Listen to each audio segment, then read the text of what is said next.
masamang ginawa nila, lahat naman ng ginagawa natin dito sa mundo ay may balik. Sabi nga, 'di ba?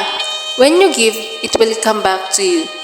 Ano man yan, magandang gawin man yan o kaya masama, babalik at babalik yan. Lahat-lahat yan.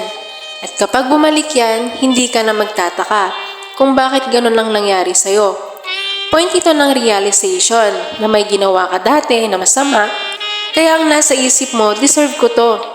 Kahit walang nagsasabi sa'yo, kahit walang nagkukwento sa'yo, kahit walang nagsasermon sa'yo. Alam mo sa puso mo kaya nangyayari yan sa'yo. Dahil may ginawa kang hindi mabuti sa kapwa dati. Baka nga magtaka pa yung mga tao sa paligid mo. Dahil hindi ka na naghahanap ng gagantihan. Hindi ka na naghahanap ng babalikan.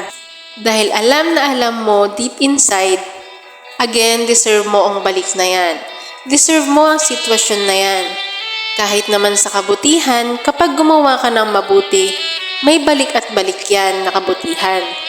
May balik at balik yan na makakaangat sa buhay mo.